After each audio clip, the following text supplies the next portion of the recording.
Hey guys, this is Jeff Stanek with Figured Out Baseball. Got a really good Figured Out Baseball podcast today that I'm excited for. We've got Bob McLaughlin on the call today. He's the head coach at Coker University. It's an NCAA Division II school in Hartsville, South Carolina. I'll give you a quick background on Coach McLaughlin before we get into questions with him. He's a native of Schenectady, New York. He played collegiately, started his playing career at Hudson Valley Community College, a junior college in New York. He then moved on to play at Alderson Broaddus, which is a Division II school in West Virginia. He graduated in 2013 with a degree in sport management.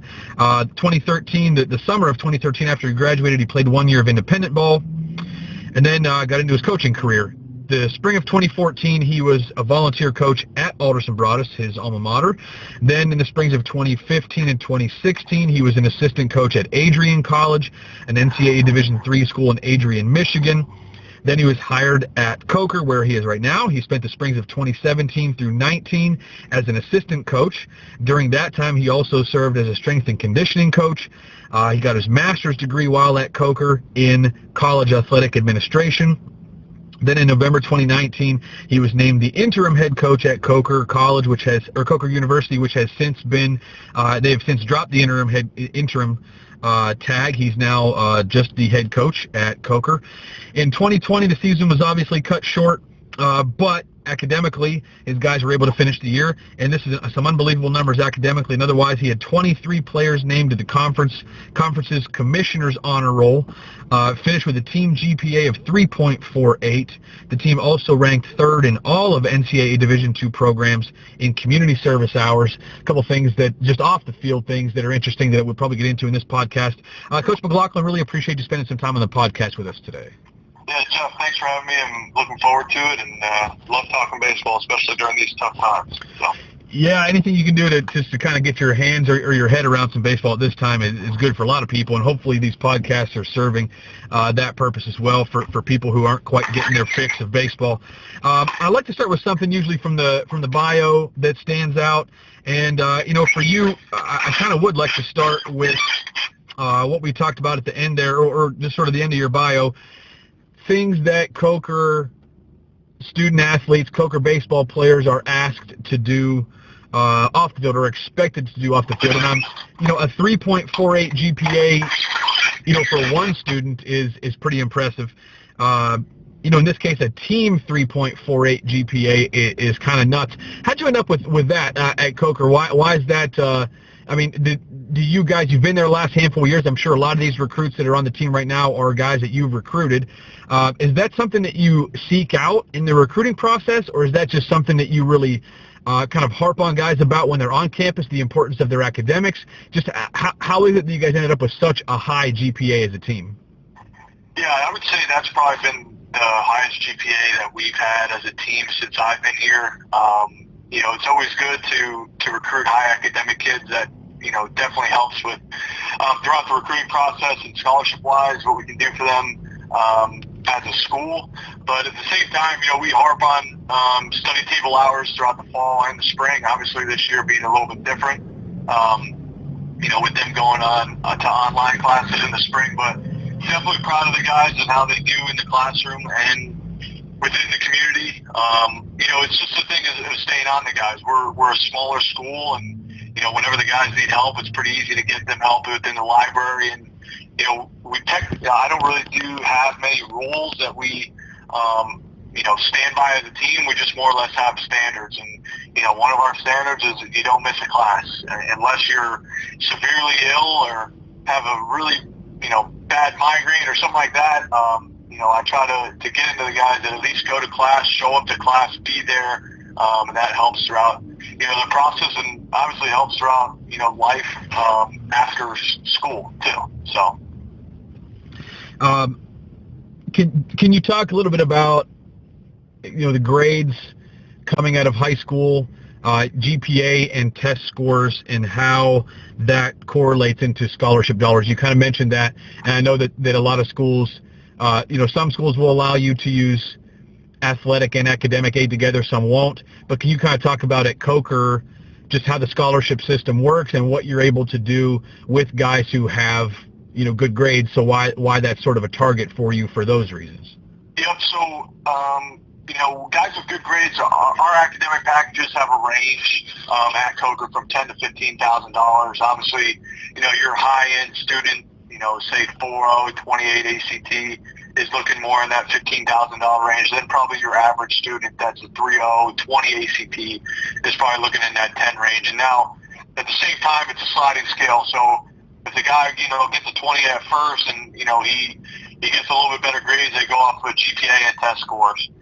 With that, also in South Carolina, we do have some high school scholarship dollars that the guys will fall into, and that as well will be added on top of their academic scholarship that they get here at Coker.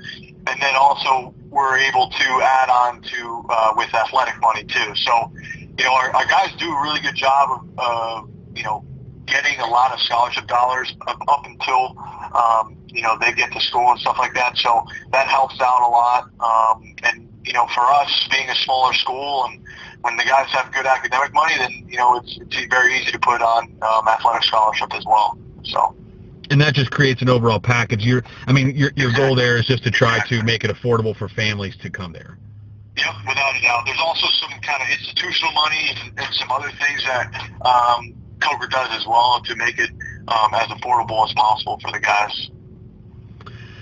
Once they're on campus, just to kind of educate people that are listening to this, once they're on campus, what standards do they need to maintain to keep any academic scholarship that they have? Well, they need to keep the same GPA they had in high school. They need to keep that throughout the year in order to get it, the following year. Some things that we do, obviously, outside of study tables, is I have academic teams, which essentially it's usually a junior or senior. We'll just say sports management is one of our, I would say, most popular majors here. So it'd be a junior or senior that's a sports management major, and he'd be kind of the head honcho of that group. And I kind of filter in, sophomores, juniors, freshmen under that. And those guys are to meet once a week, whether it be in a library, cafeteria, at the field, whichever. So they're supposed to meet once a week and just kind of talk academics. Study, obviously, is the main goal, but also it just also gives the guys an opportunity to get together outside of practice time. It gives the senior or junior who's the head of that group a chance to kind of have a little bit of authority and get the guys together. And then it also gives those guys a chance to, talk to the younger guys about who to take, what teachers to kind of stay away from, what classes are good. Because most of the time they take, a lot of the same teachers, a lot of the same classes. And then, so they're supposed to meet once a week, usually on Saturday or Sunday, and then they take a selfie and they send it to me, just so I know that they're getting together. Sorry, just laughing at just how far we've come technologically. I know, right? So. What about study tables? You mentioned study tables, and I don't know that everyone's familiar with what those are. Can you kind of talk about what you guys do there as a team? Yep, study tables are, so the way I do study tables, every freshman that comes into our program is on study tables right out the gate. And what I kind of do is I have them prove to me that they don't need them anymore. So what that means is usually after their freshman year, if they have a GPA above a 3.2, I'll allow them to, have that sophomore fall be off the study tables.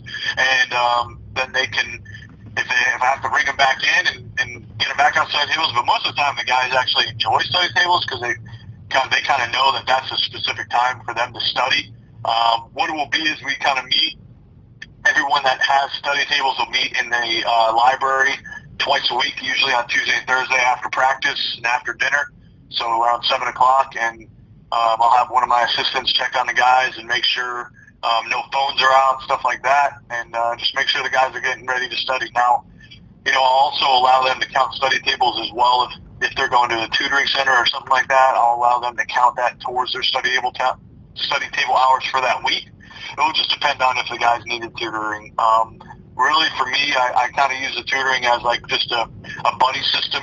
If a guy's struggling, I want them to come in and talk to me about what they're struggling with, and then we can seek to get them the right help that they need in order to pass that class or meet the requirements that we're looking for. As far as meeting with players and just kind of talking with them, understanding what they're going through, that's, in my opinion, that's changed over, I guess from, I'm a little bit older than you, but from when I don't know, when I was going to college and in high school, I don't feel like there were as many coaches who kind of saw the value in, developing relationships with players and letting players feel comfortable coming to them and talking about their struggles and things of that nature. The guy that I played for, I didn't necessarily have that comfort level with. Is that something that you talk about during the recruiting process? Just kind of curious about that. Is just, how important is that in your program in general, and is that something that you talk about when you're bringing recruits on campus? Like, hey, we're going to take, you're going to be accountable for yourself, but you're going to have coaches that are going to be, personally kind of watching out for you and making sure you're getting stuff done and paying attention to your academics, making sure you're being taken care of and you have all the resources you need. I mean, are those things that you talk about in the recruiting process to kids? Absolutely. Relationships to me, especially nowadays, are huge, especially with everything going on. Kids can get caught up in social media and stuff like that, but I'm from New York originally, so when I first got down to South Carolina, I had to, kind of figure out what kind of the culture style was of a lot of the kids that were down here. But I feel like when you have relationships with kids, then they're going to go to bat for you at the same time, and when you expect something out of them, they're not going to want to let you down. My door is always open. I tell the guys that. I'll tell recruits that as well. I even want, I say I love you to every guy that comes, that leaves my office, and I would say probably at the start, guys are very shaken and they're like, should I say I love you back? I don't know if I can do this. And then, later on they're like, yeah, I love you too, coach. And at the end of the day, when you have a group of guys that have your back and they know that that you have theirs, they're going to go to bat for you on the field, off the field, whatever you need them to do.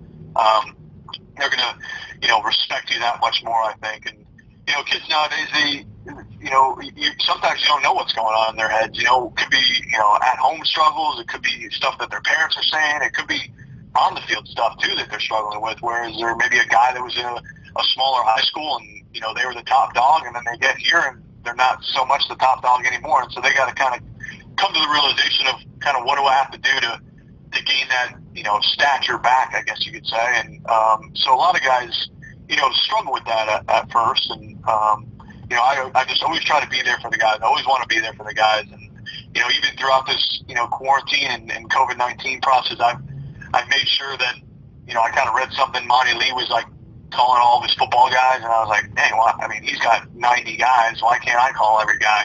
And so whether it was either a phone call or a text message, it was something that, I was just checking on them, once a week, and we kind of split it up between my staff, and we would just check on them once a week, see how they're doing. How's everything going? Obviously they were struggling, right? Because, gyms were closed, fields were closed. They went from seeing each other every day to not seeing each other every day.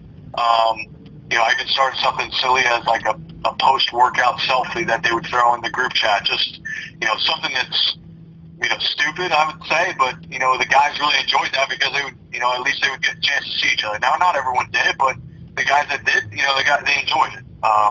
So I did, little things like that just to keep them in touch. And I think the relationship with your players goes way far beyond, wins and losses as a program. What does that look like in the spring for you when certain guys are not playing? Does it ever, I'm going to relate this to, so after I left college baseball, I coached high school for 1 year. As people that have listened to these podcasts, if you listen enough from you, I'm sure you've heard that before. But I coached high school ball only for one spring, for 2 falls and a spring. And I had people there, and this was a new problem to me in high school, but I just want to see if you ever experienced anything like this. When we got to the spring and certain kids weren't playing, I would get messages more or less from parents, but kind of like, we did all these things for the program, and we've given this, we've given that, and now you don't even give, so-and-so a chance, not even giving them a chance to play, not even giving them a chance to prove himself. Now, obviously in college, hopefully not dealing with parents as much, and you have the guys that are in practice every day. But do guys ever kind of come back and feel a little bit like, I I don't know, like, hey, coach, we have this great relationship, and like now you're kind of tossing me to the side in the spring and not even really giving me a shot. Does that ever happen to you in the spring? Just because you developed a close relationship, do you have guys that almost feel like betrayed? I know maybe it's not a great word to use, but have that feeling in the spring because now all of a sudden, like, hey, you're great friends in the fall, everybody plays because you're inter-squatting, and in the offseason everybody gets your attention, but in the spring only X number of guys are getting love because not everybody can play. Yeah, I would say it's kind of a mixture across the board. I think it also depends on what kind of relationship you have with each player, whether they feel comfortable enough to come talk to you about playing time or not. But I mean, for us, the way I look at it is everything that you get in the spring, you earn in the fall. And what I mean by that is the opportunities that you get in the fall, kind of portray the opportunities that you're going to get in the spring. Obviously I know guys are going to fail. All right. I mean, baseball is a game of failure, but it's a thing of, putting the guys in certain situations and what do they do with that opportunity? For us, we're lucky enough, once we get back here, January 10th, we'll practice for a week and then we play 2 junior colleges before we open up, with the season February 1st. So that, gives me a good opportunity to put guys in certain situations, seeing other college players and seeing how they handle it.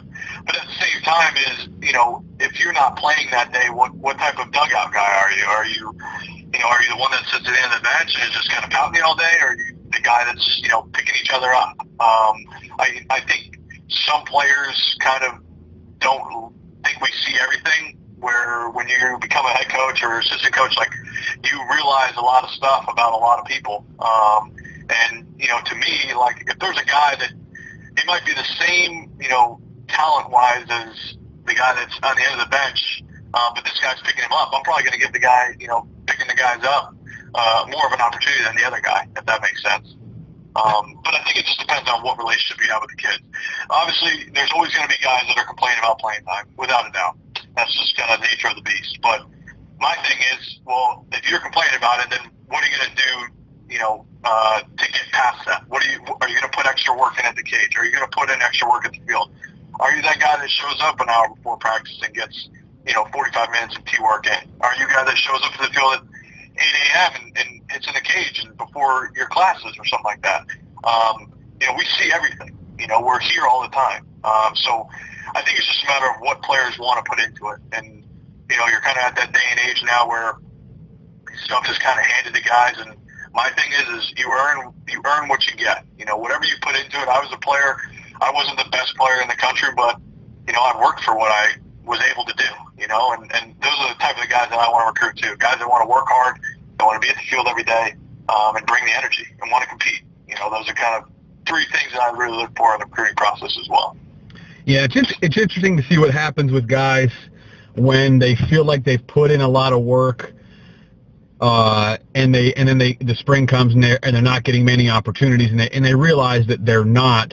I think when guys realize that there's people ahead of them, like, what do they do at that point? Do they try to talk to you and say, hey, can I have a role anywhere? Am I close to any kind of a role? Like, can I work my way into a pinch hitting role? Can I work my way into a pinch running role? There was one player that comes to mind when I coached at Morehead State who was a football player, and he came out, he tried out for baseball. We didn't recruit him at all, didn't know who he was, and he just he started playing with us.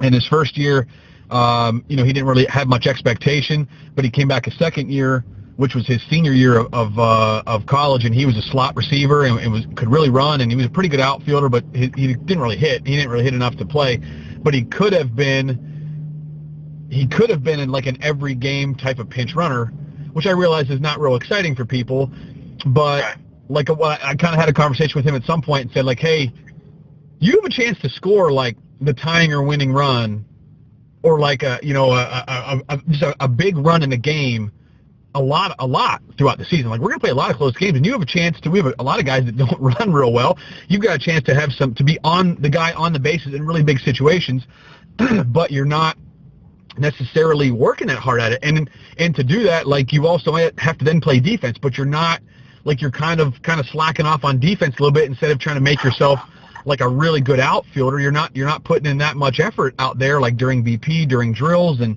therefore, like, you're you're kind of like sapping your own potential for playing time. So it's interesting to see what happens with guys when they kind of realize what their role is.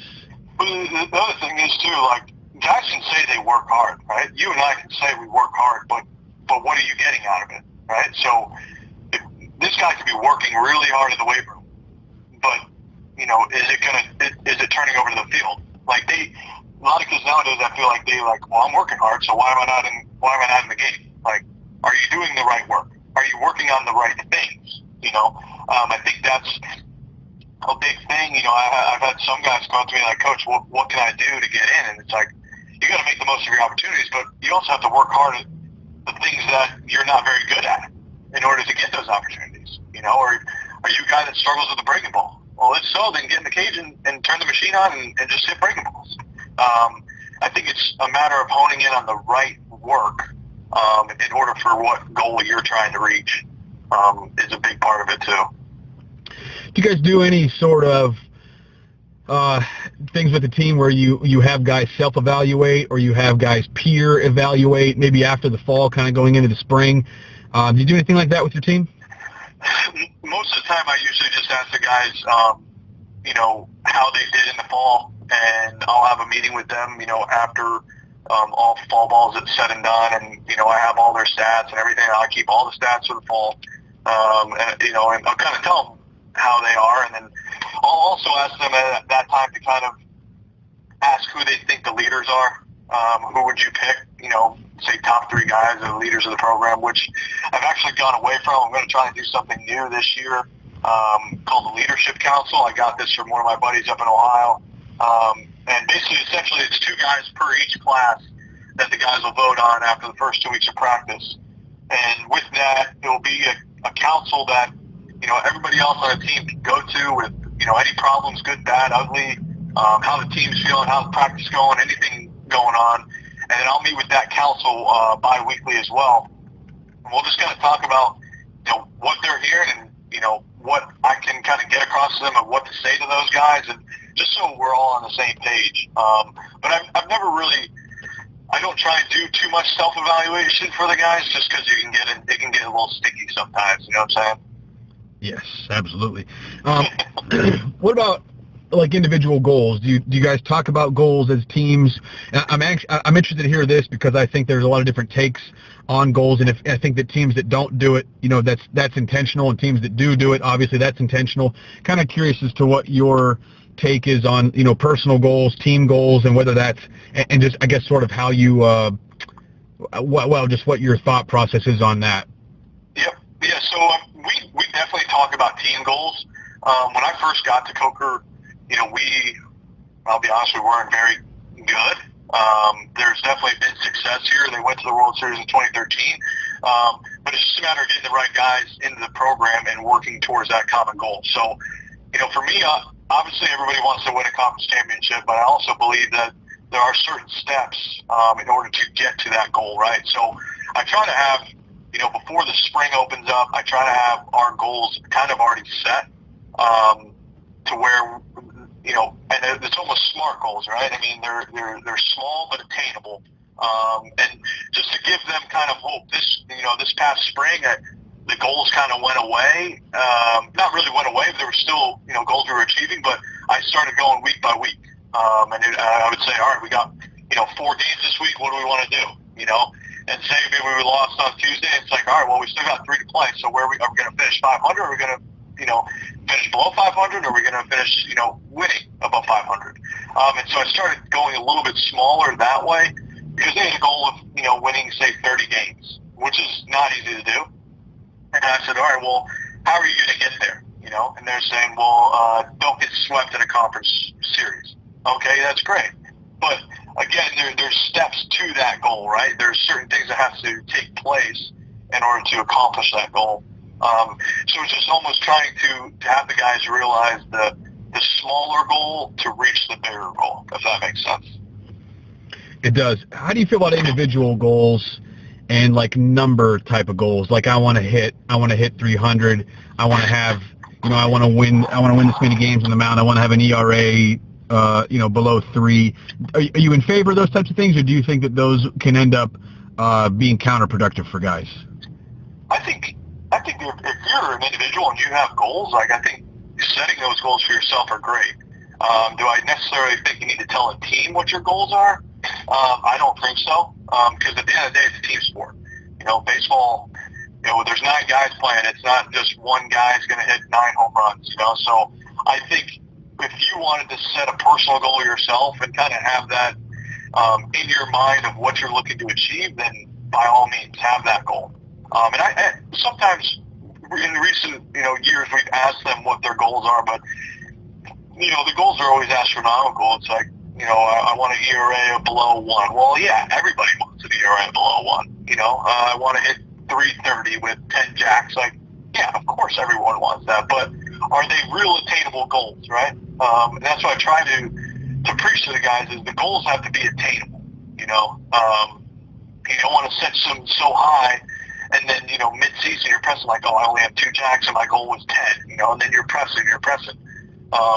So for me, is just try to set smaller goals to reach them. It's kind of just like the coaching world. I mean, when you get into it, you're an assistant coach, you're bottom of the barrel. And yeah, you might be working hard, but are you going to become a head coach next year? Probably not after your first year, So, for us, like even moving up the coaching ranks, like, yeah, your goal is obviously always to be become a head coach, but there's certain steps and goals that you have to reach in order to achieve that. When you talk to players and the team as a whole about the smaller attainable goals, maybe the shorter term goals that will ultimately help you to achieve the long-term goals, can we break that down a little bit? Just to, for people that listen to this that maybe haven't heard a lot about that way of thinking about it, or that way of setting goals, or having like both the long-term goal, we want to win 30 games this season and we're going to be able to achieve that, we've got to do this and this and this day to day. What are some of the smaller steps that your coaching staff talks about with your players, the small attainable things that will ultimately help you to get where you want? I mean, if you have a bigger goal of winning, say, 30 games, how are you going to do that, right? And I always ask them, if we want to do that, how are we going to do that? And it's, like I said, don't get swept on a conference weekend. Okay, yeah, that's great. But again, how are we going to do that? So I try to preach win the week, right? So, obviously we play Saturday, Sunday, usually a midweek game. We'll play Fridays as well, but, win the week. And then let's see where we're at. This year I started doing something of, kind of talking about what our team batting average was after the first 3 weeks. And I would tell them, before the game going in, what our team batting average was and what the opposing team batting average was. And I would say, guys, this is where we're at. Start believing that we can do this. And reach that goal and win the week. When I got to Coker, the culture wasn't that great. I'll be honest with you. So we've done a really good job of changing it to where we're at right now, and it's getting a lot better moving forward, which is good, really cool for me to see. Obviously, because I've been here, throughout all of it, and the guys are starting to understand those smaller goals, and that we were able to reach those smaller goals.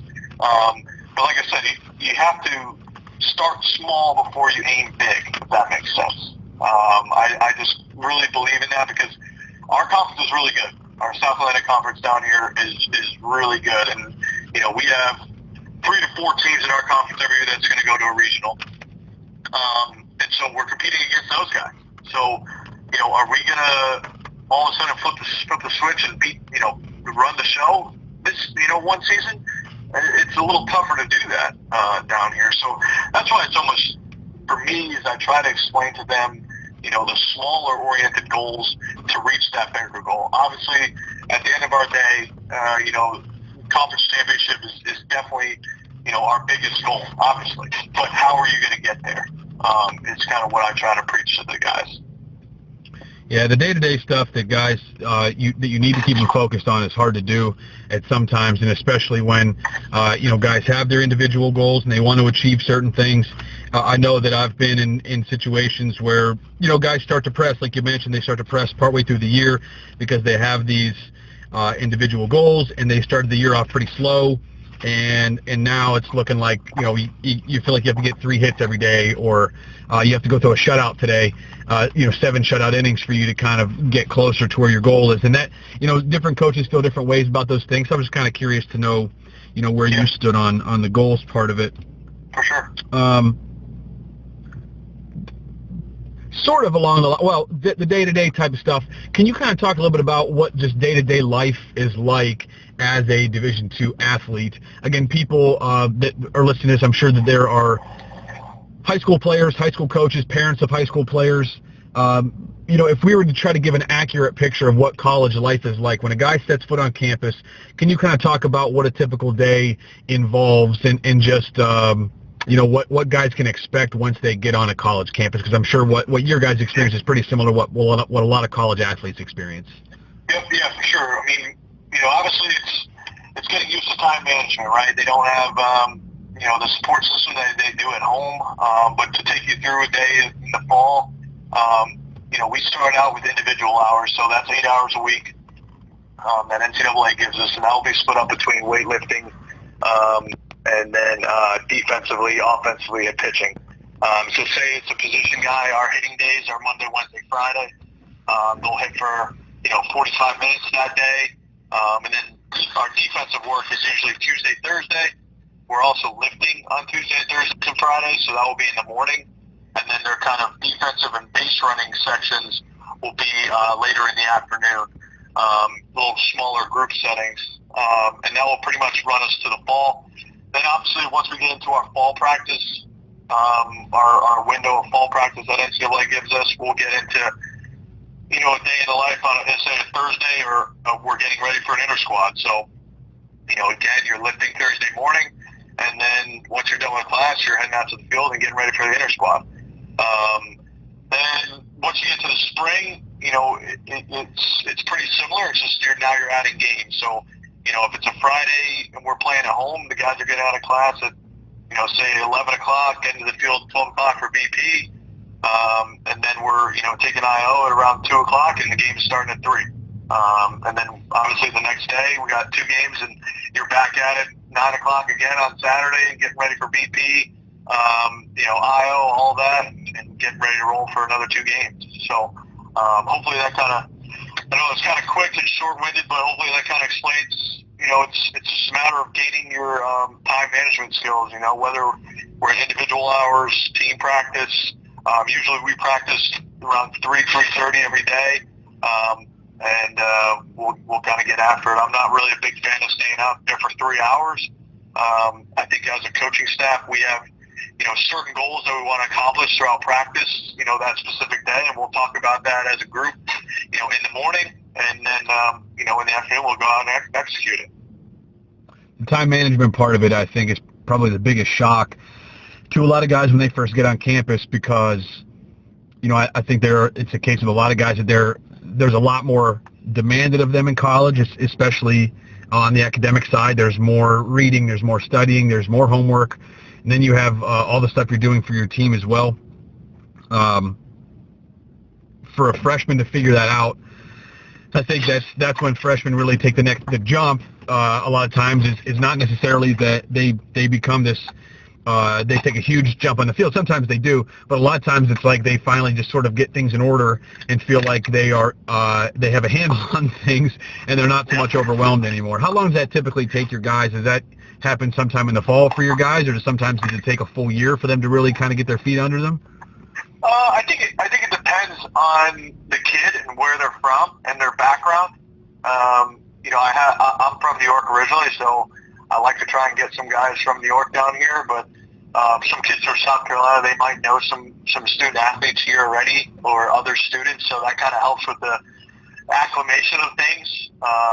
But typically, it usually takes 2 to 3 weeks, and then the guys are pretty much set on a schedule. I mean, for instance, most of my team will get here this Friday, and I won't, obviously we can't do anything because of COVID, but we usually don't start practice till September 1st. So I give them about a week to kind of, figure out where, when they're going to eat, figure out when they're going to study, figure out what time their classes are, figure out where they have to go. So I kind of give them a little bit of a week to kind of get everything together and and so they're all on the kind of starting to figure out the time management part. You mentioned that you like to get guys from New York, try to get some kids from the north to come down south. You've spent some time coaching at schools in the north, and for people that haven't been there, the facilities that you'll see at the Division II level in the south are really pretty impressive. Can you talk a little bit about that and just about what people can what a kid could expect? I'm from Pennsylvania, you're from New York, and the Division II facilities up here, like the playing surfaces are fine for the most part, but I think that the facility itself, I've been really impressed with some of the ones that I've seen in the south, especially some of the newer ones. Can you sort of talk about some of the facilities that you get into, like in your conference or other teams you'll play outside your conference, just to give people an idea of what it's like? Because, and part of the reason to ask this, Coach McLaughlin, is because, the stigma that I need to go Division I. Well, why do you need to go Division I? Well, I mean, let's just face it. If you're not in a Power 5, it's not like people can watch you on TV every week, right? Right. So I think part of the reason to go there is to say I'm going Division I. But part of it is also, well, the facilities are better, the amenities are better. But it's not always the case. And I'd like for you to have an opportunity to kind of talk about what facilities are like in the South at the D2 level. Yeah, I mean, I kind of use this one example. I had a kid from New York come down my first year here. He's a junior now, and I kind of use this example to some of the guys I bring down. Is he was a kid that spent, say 4 months of the year outside playing baseball, and then he went, came down here and he spent 12 months playing baseball, and he was getting on the field. He was able to long toss. He wasn't in a, facility for 8 months, and I think that as a player, it allows you to develop a lot more. For instance, when myself and the head coach before me got down here, he said, Bob, where are we going to practice inside if it rains? And I'm like, I don't think we need to practice inside. We're in South Carolina. And, we both kind of took back and we're like, yeah, you're right. I don't think we have to practice, inside. So that was kind of an adjustment for us. And, for kids coming down, up north and down here, it's eye-opening. I mean, some of the D2, facilities that we go to, they're stadiums down here, which is fun. And, like if we go up and play Wingate University in our conference, they have a deal with ESPN3. So if we're going up there to play, our game is streamed on ESPN3. So if we have guys from, out of state, out of the area, their parents can log on and watch the game. So that allows us to do that as well. So, which is pretty cool. It's I think it takes a lot of people by, catches people off guard when they go visit a facility at a Southern Division II or even some other levels in the South, where you can play baseball year round, and just things are a little bit different down there. And it was amazing to me when I first got to Winthrop. Like the facilities there were, without question the best I had ever. Of course, my college team traveled and played some really good teams in the South, but that was by far the best facility that I had been a part of, and it was amazing just to show up there every day. You just felt a great deal of gratitude for that. Winthrop is great. It has the biggest hitters eye in the country, I believe. Yes. It's a great facility. Facility. Yeah, really nice. And just the Bermuda grass being down south is a lot different than just nice. A lot of stuff. Yeah. How did when you first got into coaching, you were a good college player, you played independent ball for a year, and then got into coaching when you still thought there was a chance to play. When you realized your playing career was over, then obviously you kind of flipped the switch to this coaching is what I want to do. How did your playing career affect you as a young coach, or sort of influence you as a young coach as far as maybe things you wanted to teach, or how you wanted to interact with guys, or maybe things you didn't want to do that another coach another coach had you do in the past, or anything like that? How did your playing career influence you as a young coach? I would say, when I first got into coaching, I was trying to pretend like I was still a player. And I think a lot of the guys that get into coaching do that. But it was almost trying to figure out how I was going to be different than the coach next to me, And for me, I've always loved the recruiting aspect of it. I've always loved getting out on the road and watching games, even if it's, 4 or 5 hours away, I got to wake up early and get to the game. Like, I always really enjoy going and watching that because to me, you never know what you're going to find. And that's what kind of excites me about the recruiting side. But as a player, approach was a big thing for me, so I try to get that across to the guys. Launch angle, which, is in the game nowadays. I don't necessarily say that I teach the launch angle because to me, as long as you keep your head inside the baseball, you have a good chance of hitting. From a player to coach, it was more or less just trying to get across get across to the players what I had come across as a player myself, and then try to implement that the best way I can to each guy. I was an infielder. I played third and first base in college, so I kind of have a little bit of experience in that, kind of how footwork around the bag and playing third base a little bit. So, but my biggest thing was hitting. I was a hitter. That was kind of what I did. And so I really try to focus on, making the hitter the best guy he can be, whether that be approach, shortening things up, anything I can see in a swing to help a guy, I'll do.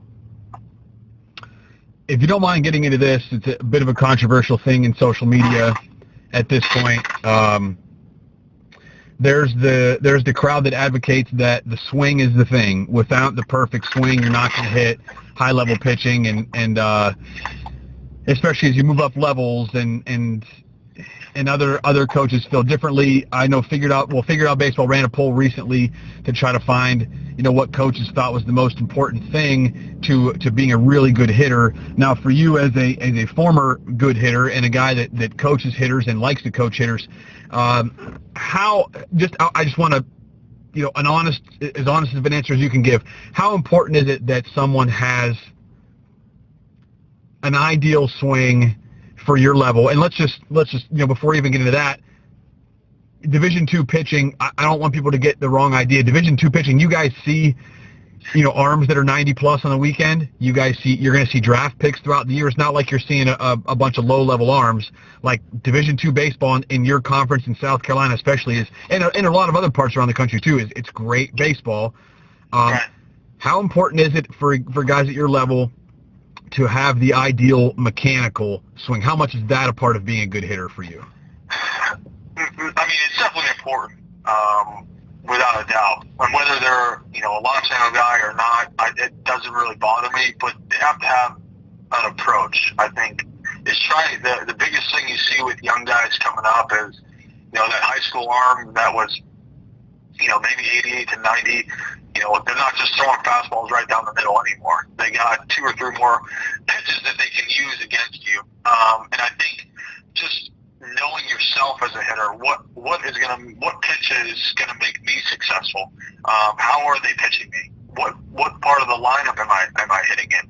Am I hitting 1? Am I hitting 4? I think that plays a big part in the adjustment period of trying to get guys to be successful at our level. And you're right. We'll see 90 plus arms on the weekends, and we'll see guys with good breaking balls. But again, how are you going to beat that guy? Are you a guy that sits on breaking balls? Are you a guy that hunts fastballs? That's great, but where? Are you just hunting a fastball anywhere? Or are you hunting it middle in, middle away? Where are you looking? What's your optimal pitch that you're looking to attack? And I think that once you kind of start having guys figure out their approach, they start becoming a lot more successful to me. So the approach to define that, you kind of gave some examples there, but how do you truly define approach to someone who's not familiar with that term? Maybe he's never had a coach, or maybe a coach will say, like, have an approach, but the coach doesn't really break it down for him. For someone who, feels like they have a good swing, but they're not having a ton of game success, and they just heard what you just said, and something starts to click to them. What does it mean to have an approach? Like, how can a high school player, for example, develop an approach? Like, when you're developing an approach, what are you actually doing? What does that mean for a hitter to develop an approach? When you're developing an approach, it's almost developing what you're good at, right? So for me, when a guy threw me a middle end fastball, I wanted to attack at all times. But for instance, an approach like when I was playing, threw me a middle end fastball, I was attacking. If they threw me a middle away fastball, I wasn't. And, at that point, then you kind of flip a coin whether the umpire is going to call it a strike or not. And then obviously, you got to battle up if it's a strike or a ball, whatever. But that 2-0-3-1 pitch, again, to me is the same as the 0-0 pitch. Okay, I'm still looking fastball middle end. If I don't get it, then okay, I'm still ahead.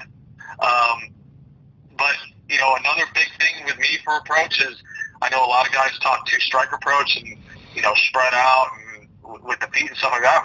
My biggest thing to my guys is just choke up. Now a lot of guys, if you tell them that right out the gate, they'll be a little bit uncomfortable.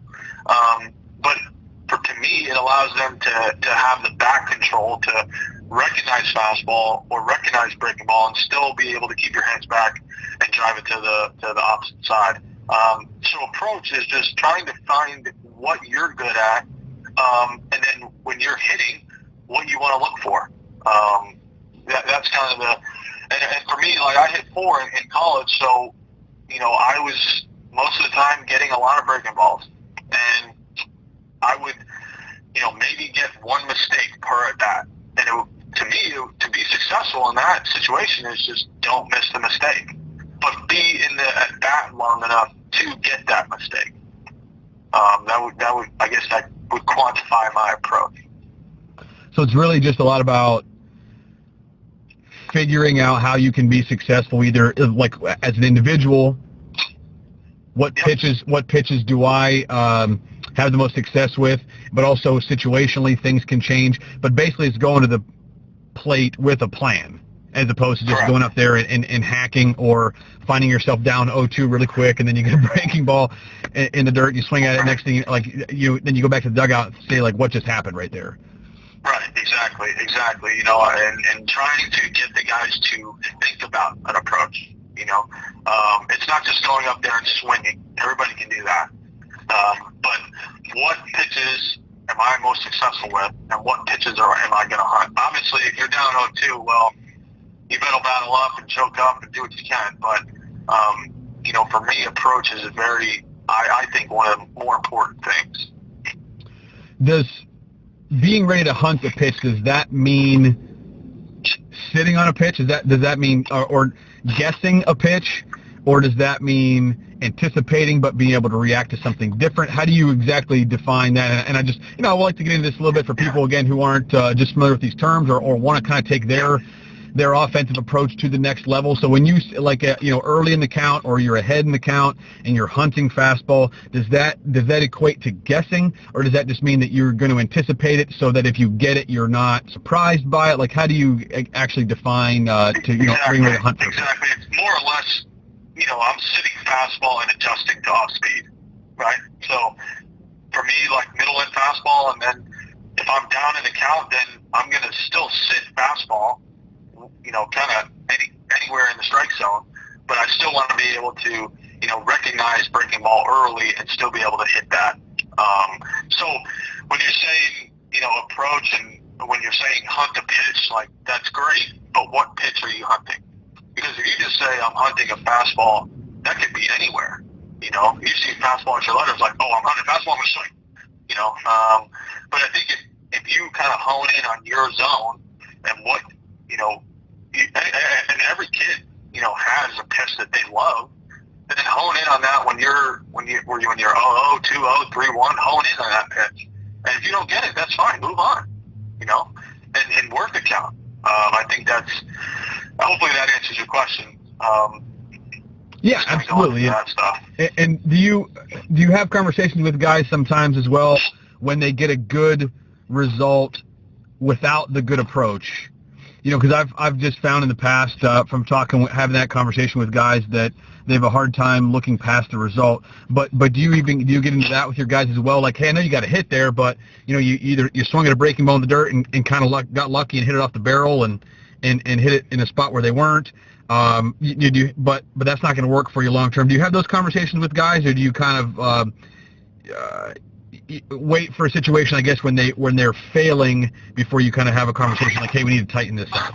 I always ask them what they're seeing and what they're feeling, and just like you said, like, yeah, they may be successful on a breaking ball that they're out in front on, but how can can we be more successful on that? I think, and I'm always open for them to communicate that with me, because I want to know what they're thinking, and then I want to, almost give them some things to think about themselves. Like, okay, if I recognize the breaking ball a little bit earlier, I can sit back and go the opposite way.